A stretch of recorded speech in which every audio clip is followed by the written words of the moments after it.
everybody hear me at the back? Oh, yeah, great. Okay, my first question to everybody before I start is, who saw the debate last night? Okay. And generally, what did you think about it?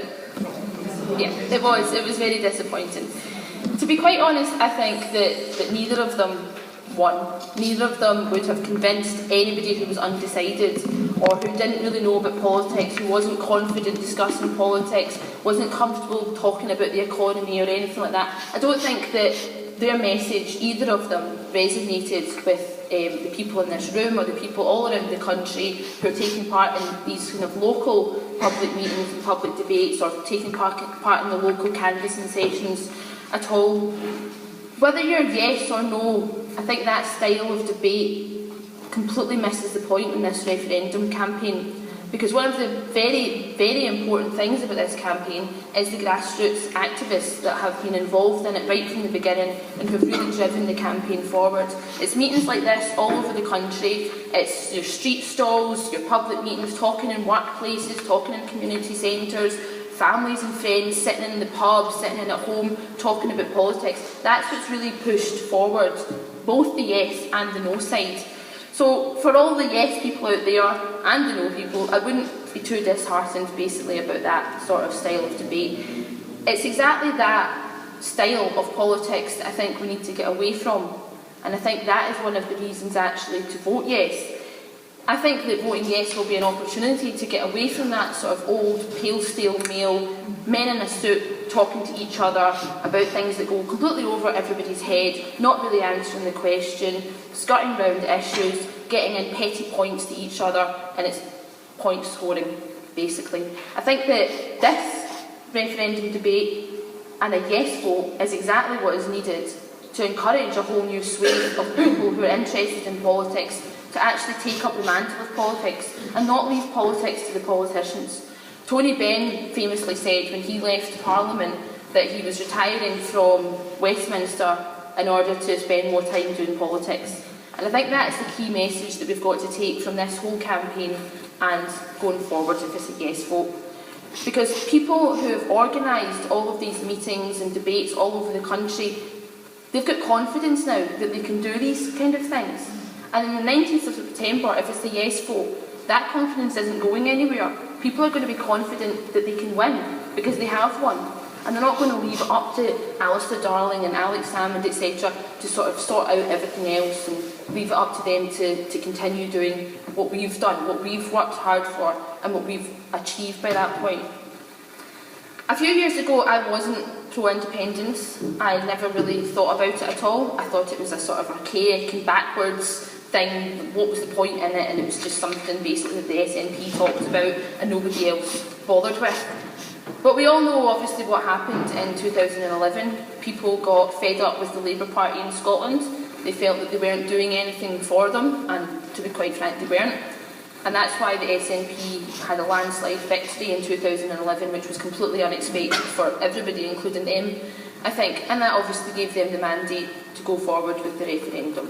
And that also gave us the opportunity to have a think about which side we were on, basically. And it was at that point that I started considering all the options and all the reasons for voting yes or voting no. And obviously I've come to the decision that I will be voting yes. But for me, it's very much a strategic question. It's not one that I've been brought up thinking. It's certainly not from any sort of nationalist point of view in the slightest. For me, I'm very involved in the trade union movement. I'm the branch secretary of one of the trade unions in East Ayrshire. And for trade unionists, fighting for a better society isn't about going cap in hand to politicians. It's not about putting a cross in a ballot box every 4 or 5 years and hoping for the best from whatever political party it is that you vote for. And it's exactly the same for the referendum. I don't think that putting a cross next to yes on the 18th of September is going to change anything. I think that it's what comes afterwards that's very, very important. And I think that with a yes vote, what comes afterwards is much more achievable for me, myself and my prime importance, which is trying to get a fairer and more equal society for everybody. Now, the big sort of swaying point for me is, well, basically what is Britain? Britain's a country that's the fourth most unequal country in the Western world, yet it's got one of the highest GDPs, it's one of the wealthiest countries in the entire world. Now the question then is, well, what's going to change in an independent Scotland?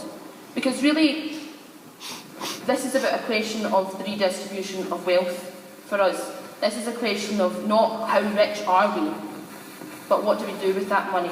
We all know that Scotland, equally, is a very rich country. Even the Financial Times has said that if it was an independent Scotland, yes, we could afford to do X, Y and Z. And Better Together themselves are now saying, yes, Scotland could actually afford to be independent, that's not the problem. We just think that you should stay with us and we'll do all those things that you want. We'll make things fairer and more equal and redistribute wealth and get rid of bedroom tax and food banks, etc, etc. The question obviously is, well, why is that not happening now? And it's because the British state, Westminster politics, the style of Westminster politics, is inherently conservative. It's inherently backwards. You've got, whether it's Labour politicians or Tory politicians, Lib Dems, whoever's there, their career as politicians, whether they've been to Oxford or Cambridge, or they've done the sort of politics, philosophy, economy degree at Harvard. They're in it for the long haul, they're in it for themselves. It's a career that they've been brought up thinking that they were going to get and that they're somehow entitled to be representing constituencies. The parachuted into constituencies, they've got no idea about the people who live there, and they think that they're totally entitled for the rest of their lives to be in that position. And that's the sort of politics that we've got to get away from. But there's simply no political will in Westminster to get away from that style of politics. London, the City of London, the banking crisis, the Etonians, the House of Lords, none of these things can be reformed. They simply can't. It's the way the British political system works. And there's no political will from anybody in Westminster currently to do anything about that. And that's a key difference from Holyrood, I think.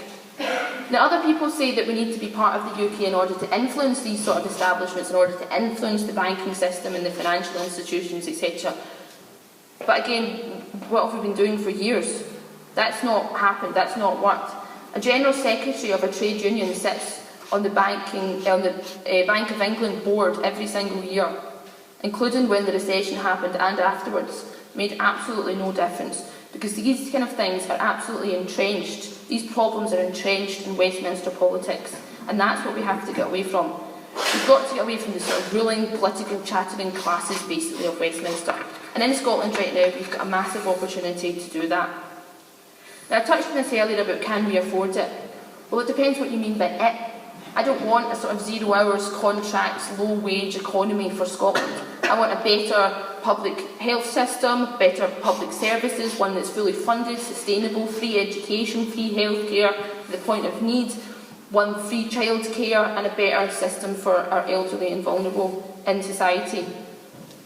So the question is, how do we get to this point of the redistribution of wealth, and why would Scotland be any different? And I think it is exactly because there's been this grassroots movement in Scotland for these things. People have united together through various different political backgrounds, but there is a clear purpose and there's a clear message in the referendum, and that is to have a fairer and more equal society. I would defy anybody to go around any of these meetings or canvassing on the doors, etc., and that message not come across very, very strongly. So you've got this sort of grassroots groundswell of people, and like I said earlier, people will have the confidence then to actually take that forward. If we can sustain the levels of engagement, enfranchisement and empowerment that people feel right now in Scotland about this referendum campaign, past September the 18th, I think all the things that we were talking about trying to achieve and make society a better place will be won, because people will actually feel that they can do it. We can't leave it up to the SNP, we can't leave it up to the Labour Party. It's for people to actually get involved in politics again and make it their own, to take up that mantle and make the case themselves. And I think that voting yes is the only way to do that. Because imagine voting no and waking up September the 19th. There's going to be absolutely no political outlet for people to actually take up these issues. We'll go back to the anti-cuts, the anti-war, the no this, the no that. What yes does is give us a purpose. It gives us a road to go forward on. The struggle totally starts on the September the 19th. The hard work really starts then. But I, for one, am absolutely up for it. and I think there's loads of people around the country that are as well.